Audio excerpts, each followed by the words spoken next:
বন্ধুরা, আজ করব মুগ ডাল দিয়ে। এই যে কেটে নিয়েছি বাঁধাকপি। কপিটা দেখো একটু বড় বড় করে কেটেছি। মুগ ডাল দিয়ে বাঁধাকপির ঘন্ট হবে। তো আমি মুগ ডালটাকে ভেজে ধুয়ে নিয়েছি, এটা প্রেসারে দিয়ে দিলাম। বাঁধাকপিটা আমি আগে একটা সিটি দিয়ে নেব। দিয়ে দিচ্ছি এতে কিছুটা লবণ। এবারে লবণটা দিয়ে আমি প্রেসার কুকারে বসিয়ে দিলাম ডাল আর বাঁধাকপি। এটাকে আমি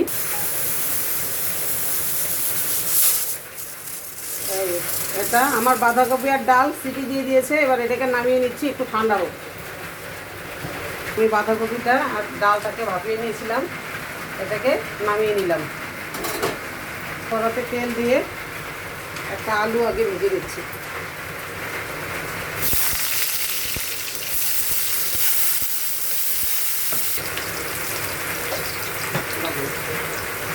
হয়ে গেছে, নামিয়ে নিচ্ছি।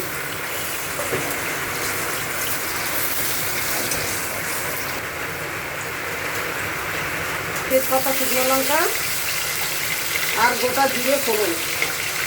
এবার দিয়ে দিচ্ছি আদা আর কাঁচা লঙ্কা বাটা। আদার পরিমাণটা একটু বেশি লাগবে যেহেতু নিরামিষ রান্না, তাই। এবার এতে দিয়ে দিচ্ছি কেটে রাখা টমেটো। দিয়ে দিচ্ছি পরিমাণ মতো হলুদ, লঙ্কার গুঁড়ো, এক চামচ ধনে গুঁড়ো, এক চামচ জিরে গুঁড়ো,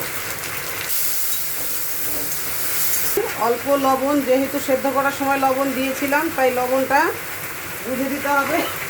পরিমাণ মতো চিনি, যেহেতু নিরামিষ রান্না একটু চিনি না দিলে ভালো লাগবে না, তাই দিয়ে দিলাম। মশলাটা কষানো হয়ে গেছে। এবার আমি এর মধ্যে দিয়ে দিচ্ছি সেদ্ধ করে রাখা ডাল আর বাঁধাকপিটা, ভেজে রাখা আলু, কয়েকটা কিশমিশ। আপনারা চাইলে একটু নারকেল কোড়া দিতে পারেন, তাহলে খেতে ভালো লাগবে। আমার কাছে নেই, তাই দিলাম না।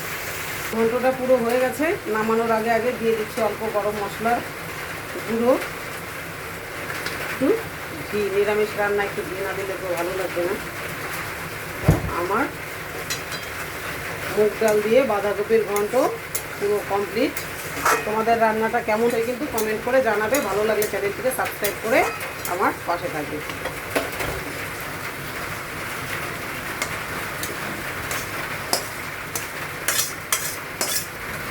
দেখতে যেমনি সুন্দর হয়েছে, খেতে কিন্তু দুর্দান্ত। ভাত, রুটি, পরোটা যার সাথে খাবে খুব ভালো লাগবে।